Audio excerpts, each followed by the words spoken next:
I'm Richard Tanner. I'm the writer and director of it and the owner of Buck Short Productions. Next to me, we have the co-owner of Buck Short, the producer and star of the movie. State your name. I'm Danielle Page. And keep it going. You do introductions now. All right. Because I don't know his name. Wait a second. All right, I won't tell your name. You can tell it like I do. I'm All right, Nik. so he.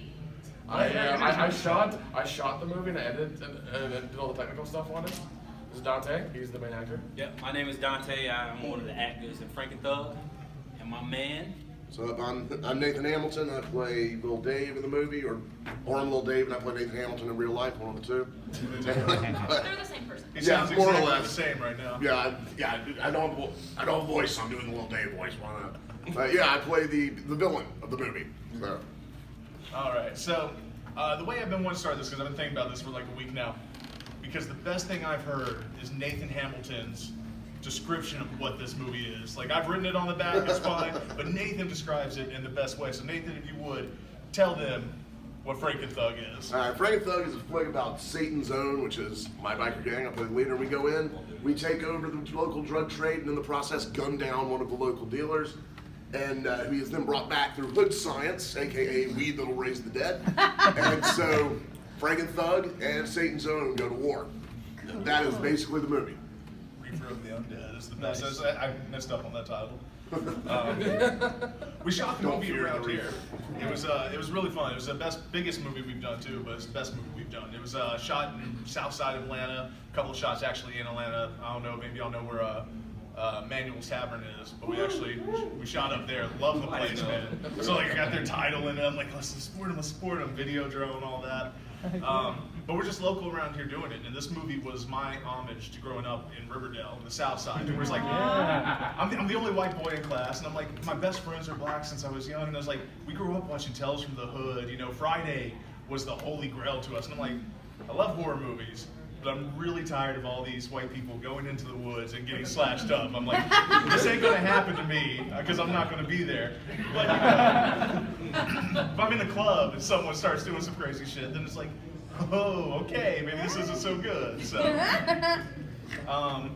I wrote it. It was really fun doing it. It was supposed to be a short. It was just going to be with my buddy who has long dreads that plays Frankenthug in this. He was just supposed to be under a sheet, and we pull him off, and he comes up, and he's alive. And it was going to be our new logo. But then these assholes, as I started talking to them, I'm like, man, this is a cool movie idea. They're like, yeah, you should write a movie called Frankenthug. And we just started going with it. And holy shit, we made a feature length about a dude who comes back from the dead by smoking weed and just starts killing people. I am the living Kush. I did Living Kush. I remember you messaging me about this. Should I make it? She was, yeah, do it. Go ahead, do it, man. It's fine. Just know, man, drinking in Facebook's a horrible thing. You'll start doing a lot of weird shit.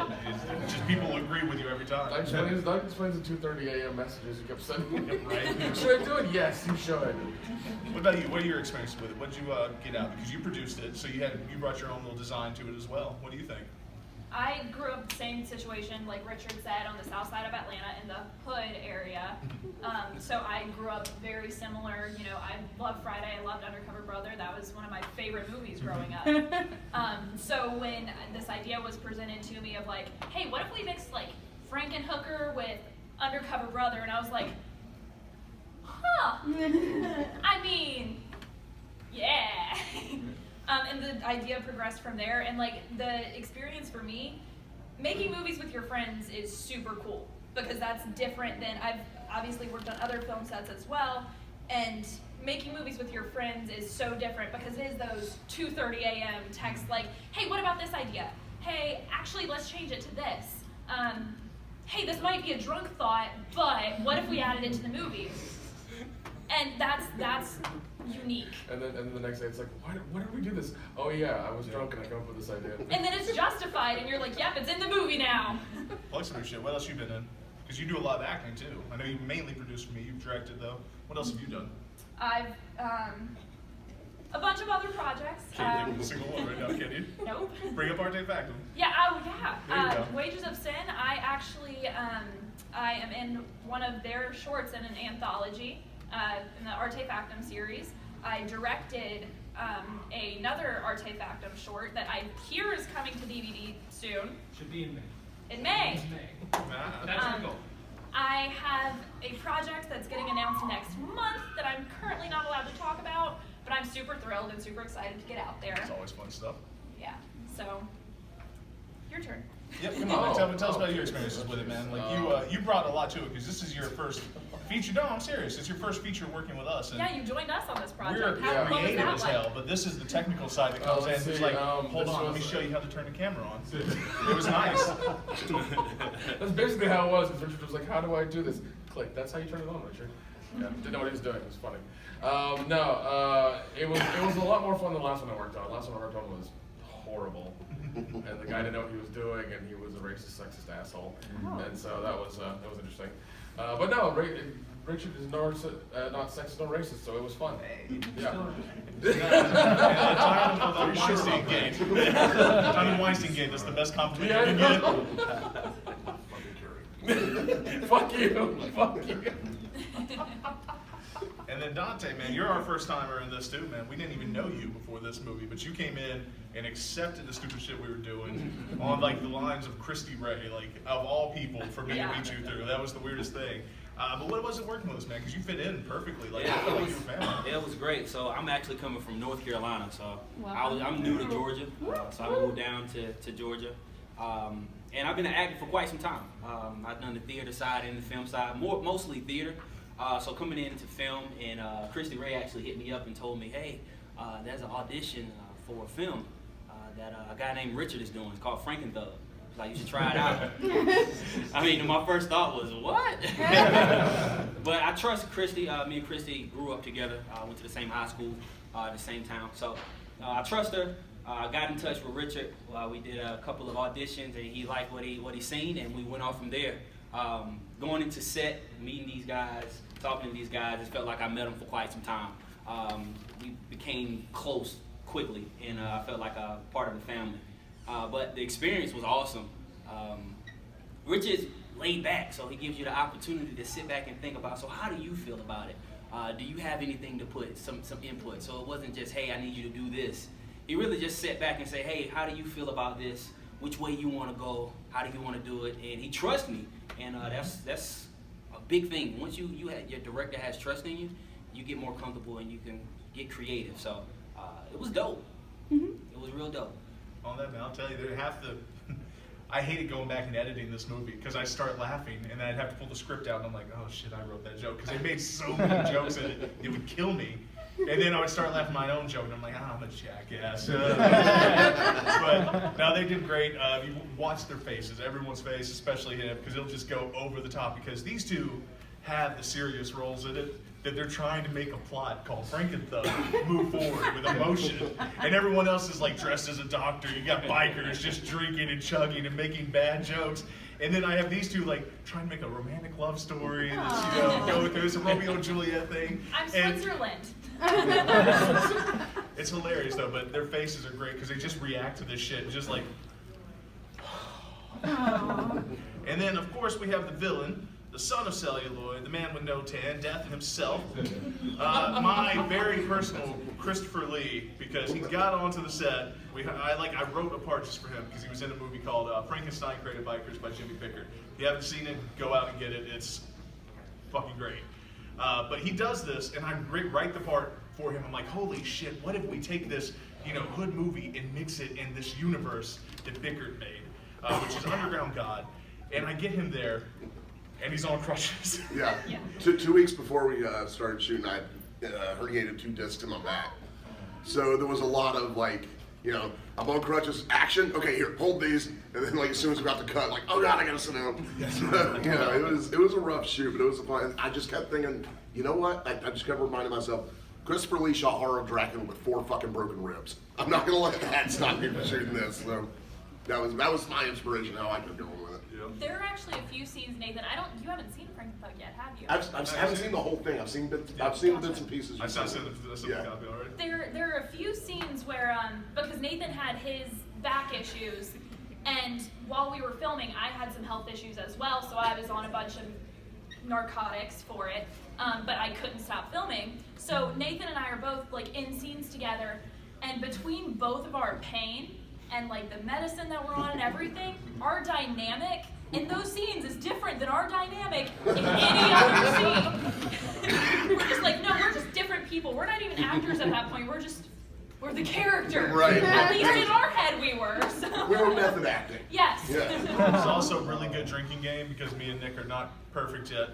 Try to find the crutches hidden in every scene. It's a great drinking game. But no, Nathan did good. My favorite thing about him is he scared the shit out of everyone on set because he goes from this.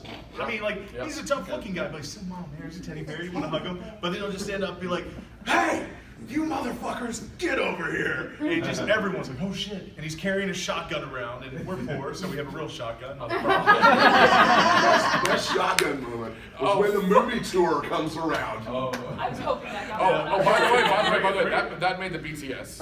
It's in there. It's in there. So I'm like completely in character, you know, still in the headspace. And the movie tour comes on. They're showing, you know, filming locations and stuff. And they're just looking over here where we're filming, and I'm standing with the shotgun.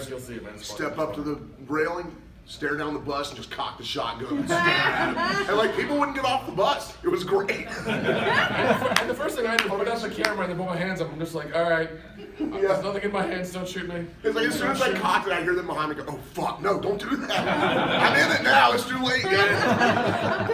Yep. The funniest part about that to me is that before the cocking of the shotgun, there were a few stragglers that got off the bus, and we're over there with the film crew and cameras and stuff like that, and they're like, "Oh shit, they're filming. Oh shit." So they all grab their cameras out and like start taking pictures. And we're, you know, independent filmmakers over here like, "Oh shit, they think we're legit. Oh my god, okay, let's do this, guys." Everybody move to the camera. We're real filmmakers now. I'm sitting trying to play cool. I'm like, "This is Walking Dead, guys. Look for us next season, please." Famous. We've made it. Yeah. More like walking into the web series or something. That's what it would be. Sorry, so we did this movie, I think we did in about 3 months. We're talking about some good things, but let's go. What was the worst part for you doing it? Me was, for a sad moment, we do dedicate this movie to a good friend of ours, to Tony from the Casket Creatures. Yeah. I mean, God bless him. He was a great guy. We lost him, and he was awesome. But he was actually going to be a big part in this movie. And it was horrible because we're all friends with him. And we had to recast a lot, switch a lot of things around. But it worked out for the movie, and it was a really good homage to our friend. And I'm really happy that we have music from him, we have pictures of him in there, and it'll be forever in there. And that's like both my favorite and worst part of it.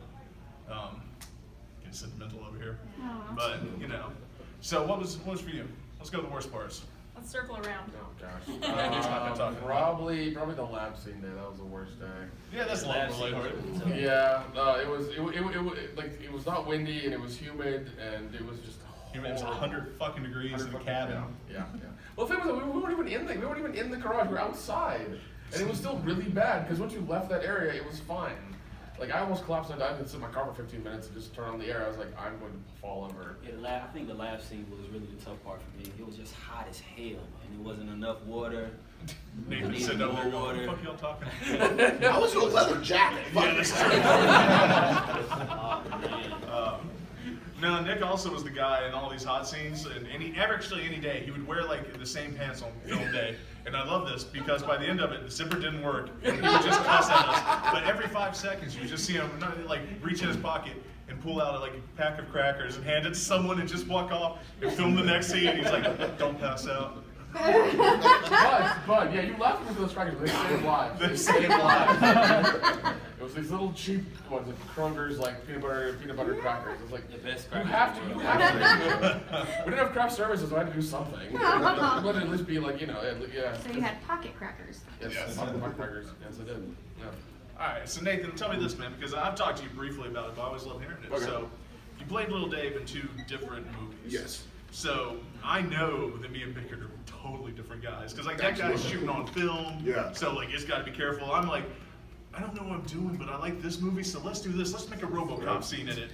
And you know, it turned out okay. But what's the difference between working for a dude who's still indie, but you know, top of his line, to working with us who are just coming up? The main difference in those 2 movies was, like you said, it was shot on film. So there was no room for improvisation. There was no room for second takes. It was, you know, we got to get this. We have 12 feet left on this roll. We got to get this scene in. And on Frankenthug, it was cool because, like he was saying earlier, you allow us a lot of leeway in the script to really find the character in it. So, you kind of use the script as bullet points and figure out how to, get the words in your character's mouth and figure that out. So it's the fact that there was a lot more freedom to create in Frankenthug. That was the main difference to me. Okay. That's good. I like him freedom. That's a pretty good thing. And what about you, Danielle? You're the only one here that's worked on every movie with me, because we actually started at the same time. We did our first short and just went with it, and Well, it was we kind of co-founded crazy. the company together. Exactly. So what does this movie do to you as opposed to every other movie we've done? Like, not even trying to sell it, because I know we've been selling it all weekend, but to me, like, this is my favorite movie we've done by far. I agree. I think the quality is a lot higher. The work on this one was a lot more demanding, but in the most rewarding way possible. Actually, when I said circle back around to my answer, I thought of my answer. Oh, okay. About the That's why you hardest said thing. Not quick on my feet, guys. Sorry.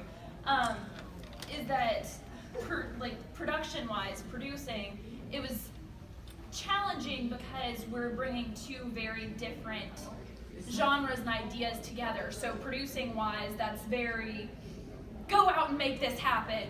But you're gonna have to look for very different things for very different reasons. And like, I got titled the biker wrangler because I talked to, luckily through Nathan, he hooked me up with most of these guys. But I had several bikers help me out, like that let us borrowing their bikes and things like that. But I also had to find this hood stuff.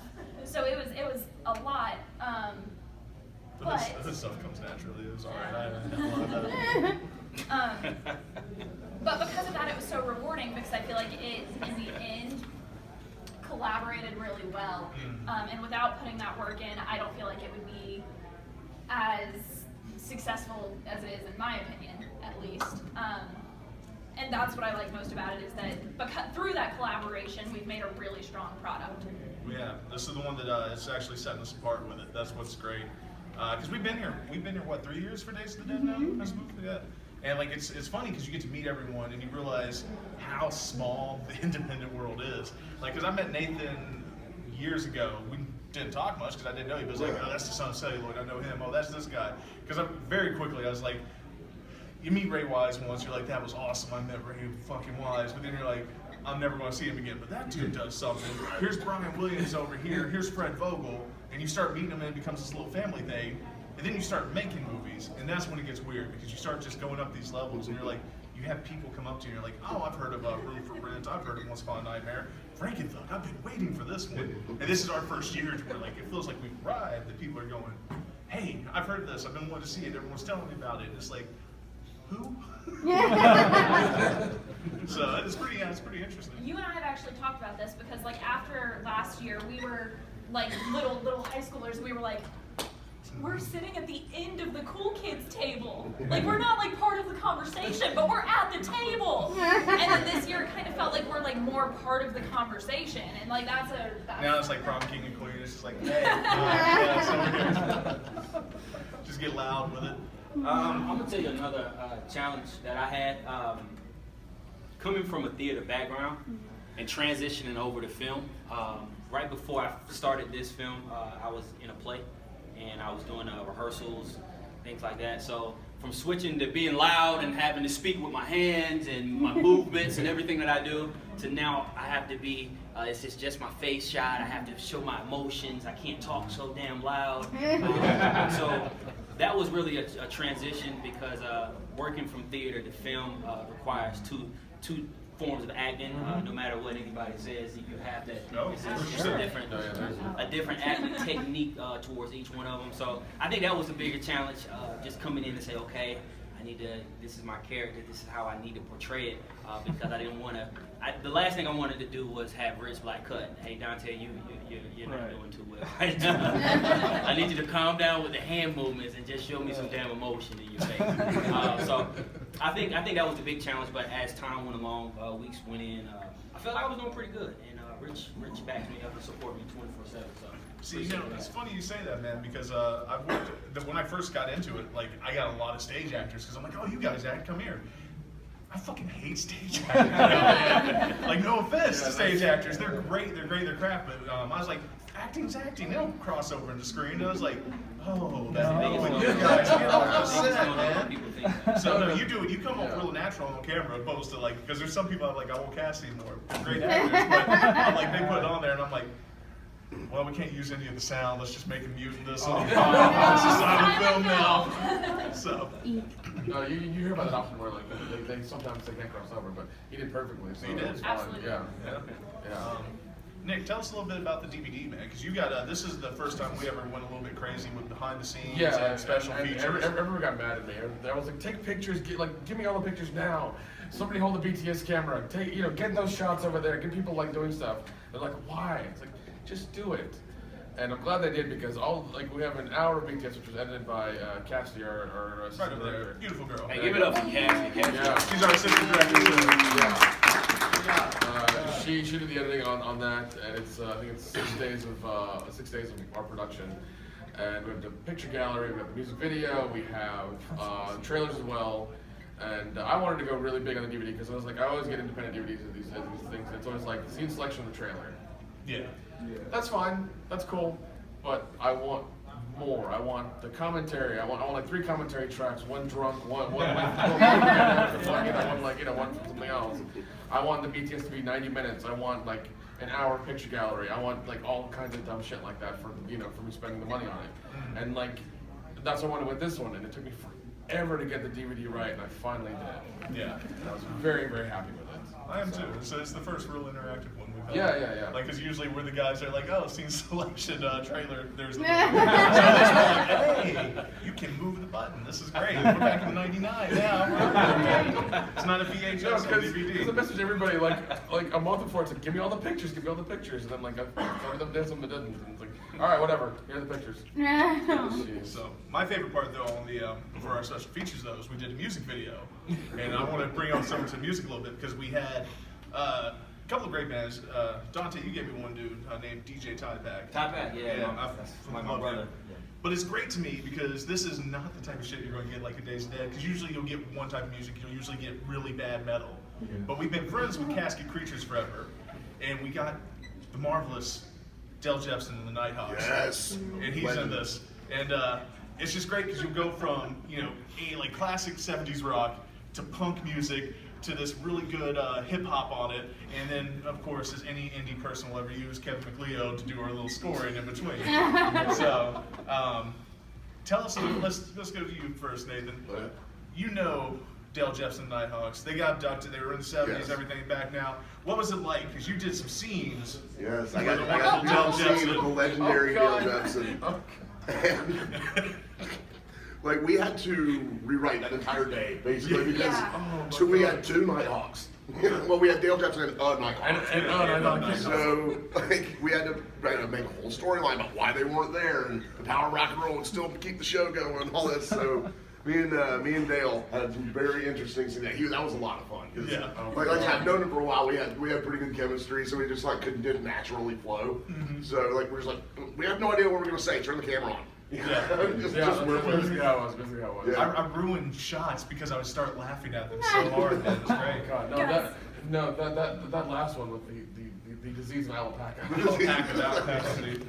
The hardest part is being an actor in those scenes, though, because you have Nathan and Dale there, and they're just saying, just whatever comes off the top of their head, and you're not just like, don't react. My favorite part, though, we did with the music video. So we're actually doing a song called Roadhead, which you get it. Wow. So it's a great song. But we're filming and we're doing this. We have like this real. Ghetto set up with a stage, which is just my truck pulling a trailer behind it, and we got people on it dancing, singing, and we're shooting this music video for it.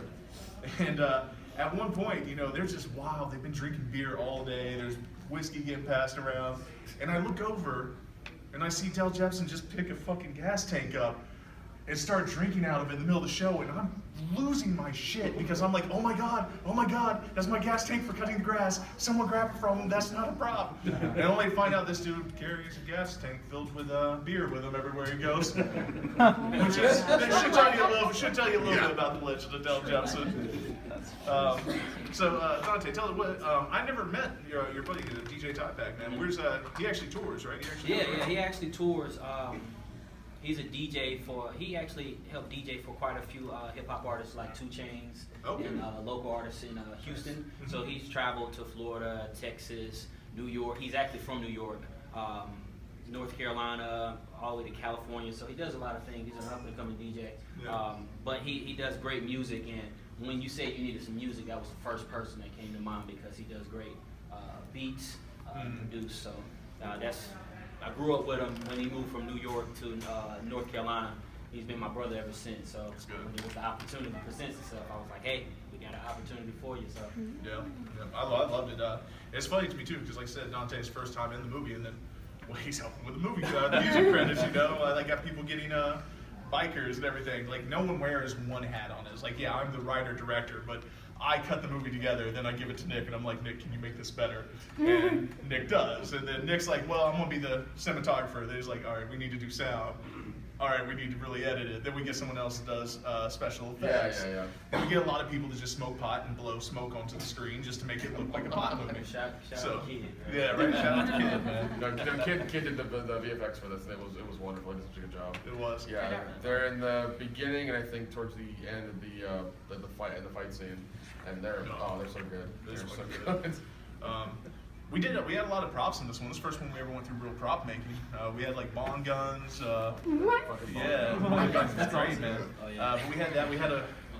We finally started making fake weed, but everyone was like, well, let's just use real weed. Let's use real weed. And I'm like, no, we don't really need to do that, guys. I'm telling you, like, this is enough. Like, the cops are going to stop us at one point because they get curious when you see people running around with axes and, you know, blood covered and half naked. It doesn't work out well. It's happened in Georgia enough, and I think they're okay. Yeah, they're getting used to it now. They wouldn't want to use it. So we learned how to make fake pot. That was fun. I think I'm going to try to sell it, though, to make money for the next movie.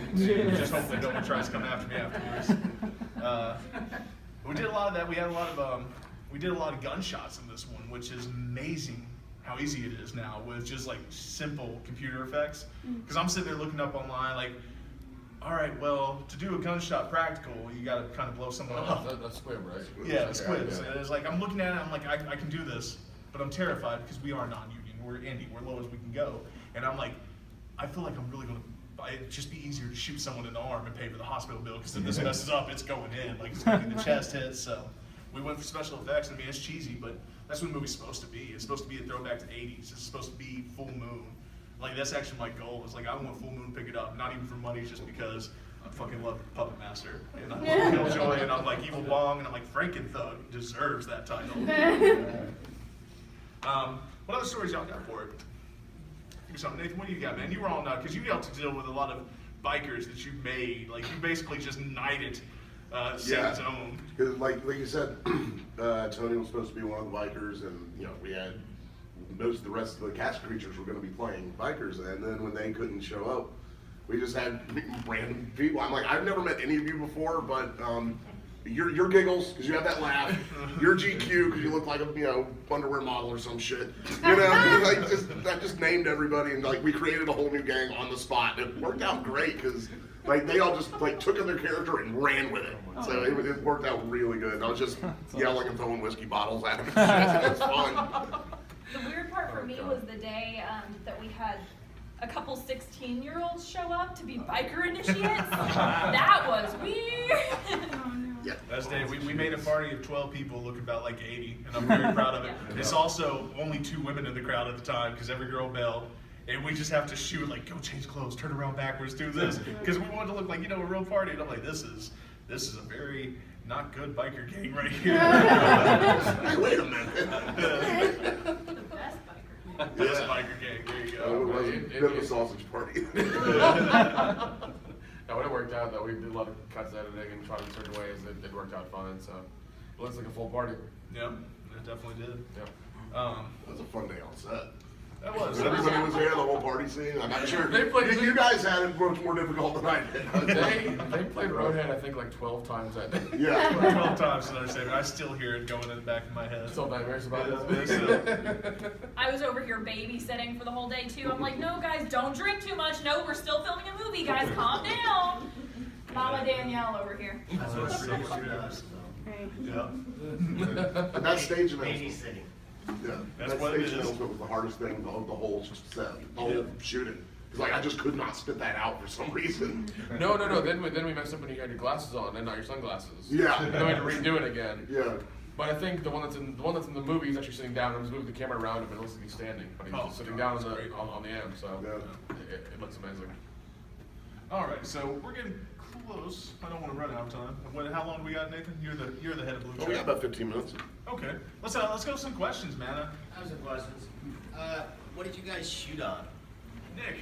Oh. Yep. Me immediately.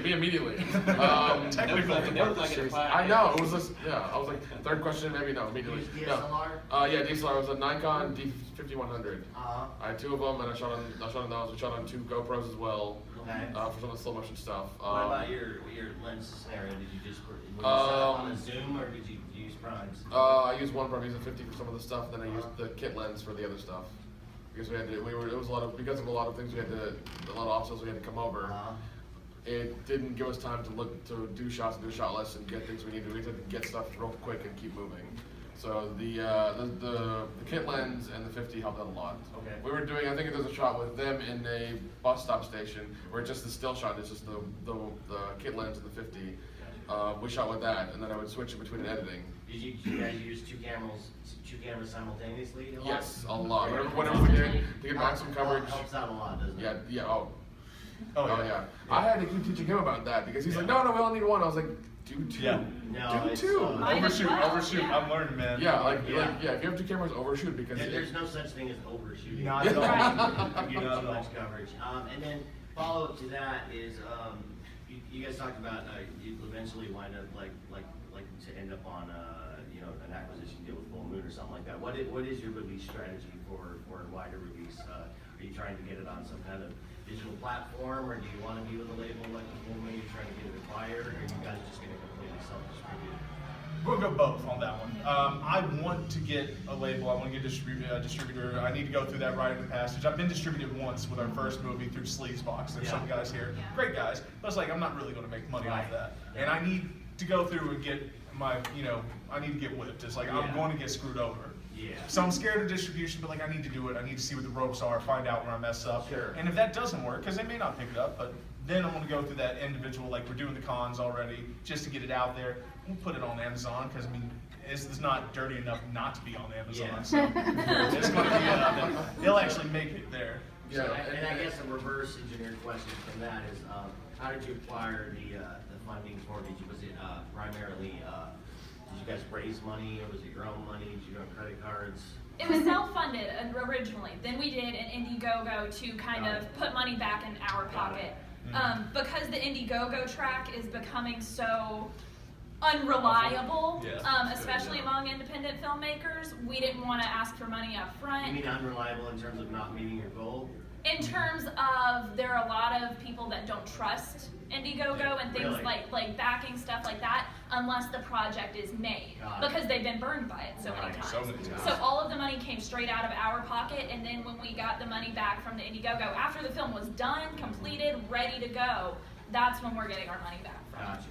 Okay. A lot of favors too. A lot of favors. Oh, yeah. Absolutely. Just please bring bikes, bring beer. Come on, let's do this, man. Absolutely. That and building up too. Since we've done the 3 movies, we recycle a lot. Even in this movie, because I love Nik now, because Nik comes from other stuff. He's brought other raw footage he's had, and all of a sudden he's like, "Oh man, I spent $100 on this Shutterstock of the moon at night," and I'm like, "Oh, that looks beautiful. Put it in there." It was like 30 seconds of like 2 trees and like the moon and clouds. It's like $100. I was like, I think I own that as well. Yeah.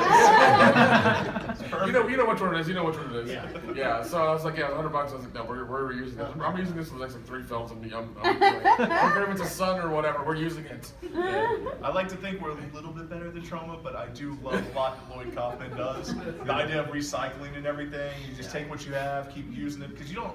It's hard to make money back on it. So. Hey, I did the effects for Tales from the Crapper back in the day for Trauma, so. That's God. That's God's stats. I used to do this stuff with Roger Corman, the effects, and Lloyd, as you know, wants to be Roger Corman. Yes. So when he found out, he begged me to do a couple things for that. When the movie was originally made, it wasn't called Tales from the Crapper. They did a switcheroo on me. I also got to do one cool thing in Talk CD4, I believe it was, where I smashed Kevin Eastman's head between Julie Straight's boobs. That's funny, I just saw that one too. That's awesome. What else we got, guys? More questions? What kind of beer was used? Sponsored by High Life, always. Yes. I was about to say, good for you. Let's drink the beer, bud. Yeah. No, we always use High Life, and then we try to support Jailhouse too. It's a little local brewery that we actually film at all the time. That's awesome. So that beer, though, if you have too many of those, you're not finishing the seat. You're just going to Right. lay on the ground. Jailhouse is the one around the corner from your house, right? Yeah. I accidentally sponsored them in Frankenthug, actually. Yeah, sure. I didn't realize that because I was wearing that shirt because That's why I told you to Richard wear it. said, yeah, wear that shirt for the scenes that are this consecutive day. So I said, okay, cool.